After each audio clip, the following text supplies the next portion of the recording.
the insistence upon trouble and suffering as an intrinsic element of human experience. So you could say we could concentrate on subjective experience. What's your life like to you? How do you experience it? And we could say, well, built into that is trouble. Built into that is chaos. Built into that is anxiety and pain and disease, and that you can fall prey to those things without there being something wrong with you. Now, you know, if you pin down a psychoanalyst like Jung or Freud, they would of course admit that human misery is endemic to human experience, but Freud in particular tended to look for adult psychopathology in childhood misadventure, in pathological childhood experience. And he at least implicitly claimed that if you hadn't experienced childhood trauma and you had developed properly, that what would happen is that you would end up healthy, roughly speaking, certainly mentally sound. But the existentialists, they don't really buy that perspective right from the beginning. They basically make a different claim, which is that life is so full of intrinsic misery, let's say, but suffering is a better way of thinking about it, suffering that manifests itself as a consequence of your intrinsic vulnerability, that psychopathology is built into the human experience. There's no real way of avoiding it, or at least there's no reason to look for extra causes. That might be a better way of thinking about it. And you'd be surprised how often that sort of observation is useful for clinical clients, for example, because one of the things that's quite characteristic about people, especially if they're introverted and they don't have very many friends, they don't have people to talk to, if they're suffering, maybe they're depressed or anxious, or they have some sets of strange symptoms like agoraphobia or obsessive compulsive disorder, one of the things they always presume is that the fact that they're suffering in that manner means that there's something, not only something wrong with them, but something uniquely wrong with them, so that it's their fault and no one else is like them. And one of the things you do as a diagnostician, you know, you'll hear a lot of rattling about how labeling is bad for people, and certainly mislabeling is bad for people, and even an accurate label can be a box that you can't get out of. But it's very, very frequently the case that if you diagnose someone, it's a relief to them like you can't believe, because they come in to see you knowing that something isn't going properly, but they think, well, they're the only person facing it, and that means they're idiosyncratically strange in some incomprehensible way that no one else could possibly understand, and there's no way they could ever get better. And one of the things you do is point out to them is like, yeah, depression and anxiety doesn't really require any explanation, right? There's plenty of reason. I don't remember who said it. Everyone has sufficient justification for suicide. I think that was the claim.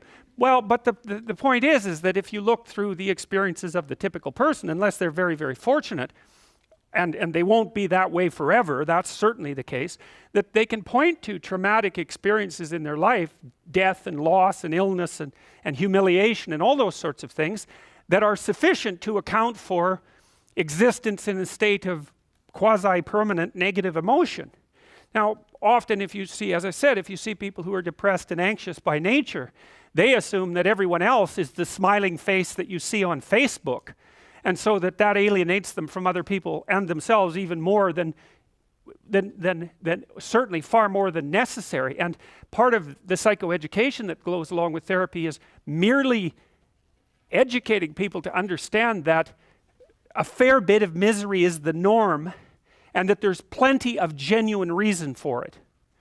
And so the existentialists basically start from that stance.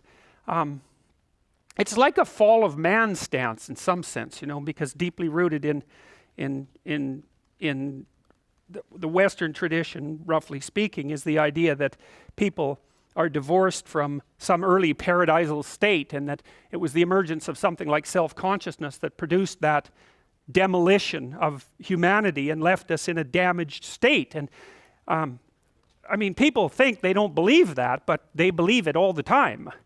And it's frequently how people experience themselves, you know, as if there's something wrong that needs to be rectified.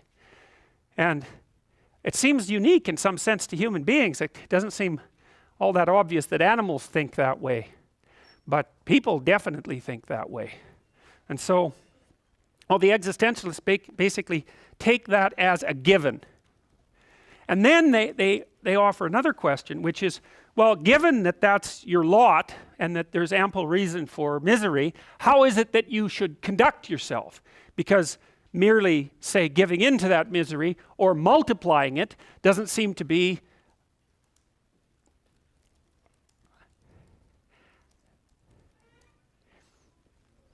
it doesn't seem to do anything but multiply it. It doesn't seem to do anything but increase it. Now, so if it's bad to begin with, you might say, well, increasing it is definitely going to be, increasing it is something that you have to regard as worse. So how do you conduct yourself in the face of misery? Okay, so how do they present that to begin with? Well, this is from Pascal.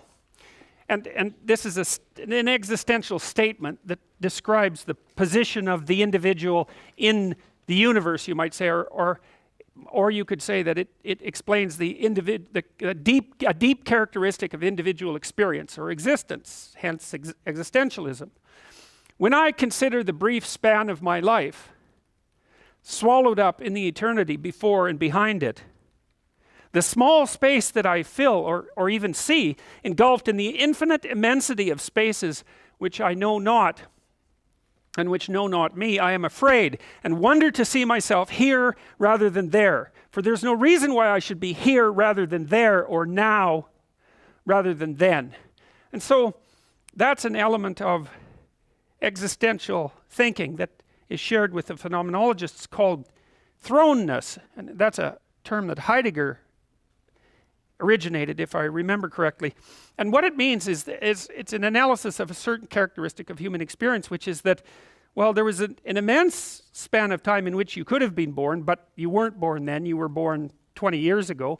And there was an immense span of time in the future that you could have been born, and you weren't born then either. You were born when you were born, and you're who you are, and you have exactly the characteristics that you have. And there's something tremendously arbitrary about that. It's as if you were thrown into experience, and that's what thrownness means. It means that you were randomly placed in a place and time. And there's something fundamentally irrational about that, meaning that there's no real way of understanding it. It's something you have to deal with. And you might say, well, why was I born poor? Or why was I born less attractive than I might be? Or why was I born less intelligent than I might be? Or maybe why was I born to these terrible parents at this particular horrible moment in time? And in some sense, there's no answer to questions like that. It's just how it is. And you have to deal with it. So the question is, for the existentialists, how do you deal with that? This is Walter Kaufmann, if I note Rollo-May. Rarely has the existential question been put more simply or beautifully. In this passage we see first the profound realization of the contingency of human life, which the existentialists call thrownness. Second, we see Pascal facing unflinchingly the question of being there, or more accurately, being where. Third, we see the realization that you cannot take refuge in some superficial explanation of time and space, which Pascal, scientist that he was, could well know. And lastly, the deep shaking anxiety arising from this stark awareness of existence in such a universe. There's a fairly well-developed line of social psychological theorizing known as terror management theory. And the basic premise of terror management theory is that human beings have belief systems, and what the belief systems do is serve to protect them against death anxiety. And that's derived from the work of Ernest Becker, by the way, who wrote a great book called The Denial of Death.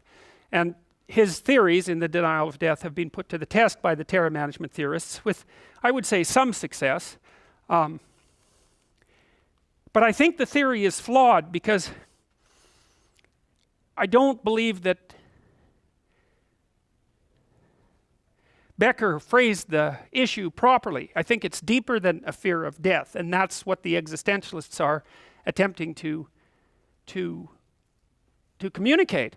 It's more like terror of isolated being. You know, it's not only that you're mortal, you know, that you have a border a temporal border, you're born and you die, but also that during that time you're vulnerable to all sorts of things and all sorts of contingencies, one of which of course is death, but it's by no means the only one that is horrifying. I think you can certainly make a case, like the existentialists do, that the mere fact that you're limited in the face of infinite complexity is also a primary existential problem.